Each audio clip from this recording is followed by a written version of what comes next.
ये बात उन दिनों की है जब 2013 में केदारनाथ में महाप्रलय यानी बाढ़ आई थी। उस बाढ़ में ना जाने कितने लोग बेघर हो गए थे, कितनों ने अपनों को गंवा दिया और काफ़ी लोग उस बाढ़ में बह गए थे। उन्हीं के बीच एक ऐसे शख्स भी थे जिनका नाम विजेंद्र सिंह राठौर था।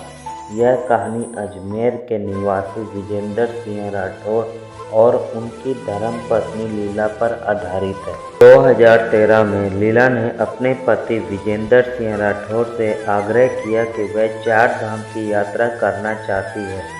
विजेंद्र एक ट्रैवल एजेंसी में काम करते थे।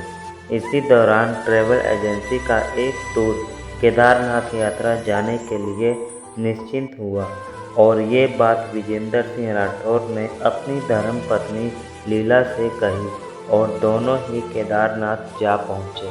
केदारनाथ पहुँचने के बाद विजेंद्र सिंह राठौर और लीला एक लॉज में रुके थे। लीला को लॉज में छोड़ विजेंद्र कुछ दूर ही गए थे कि चारों ओर हाहाकार मच गई। उत्तराखंड में आई भीषण बाढ़ का उफनता पानी केदारनाथ आ पहुंचा था। विजेंद्र ने बहुत मुश्किल से अपनी जान बचाई।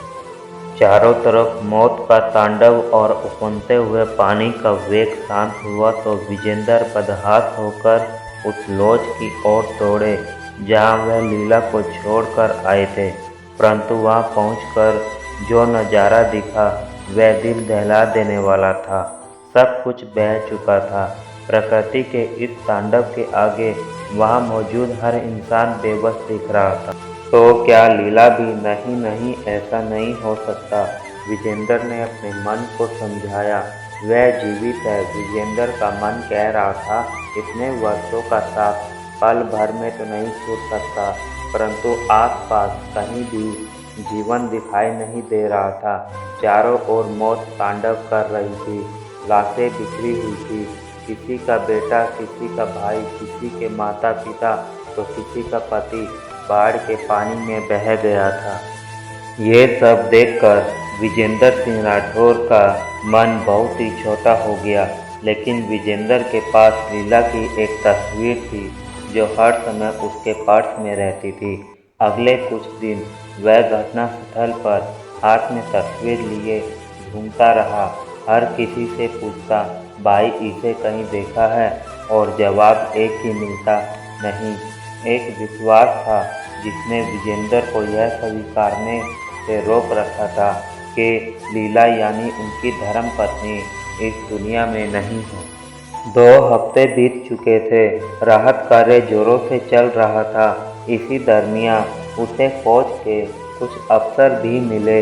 उन अफसरों से विजेंद्र ने बात की और अपनी धर्मपत्नी की तस्वीर दिखाई। लगभग सबका यह निष्कर्ष था कि लीला बाढ़ में बह चुकी है, लेकिन विजेंद्र ने यह मानने से इनकार कर दिया।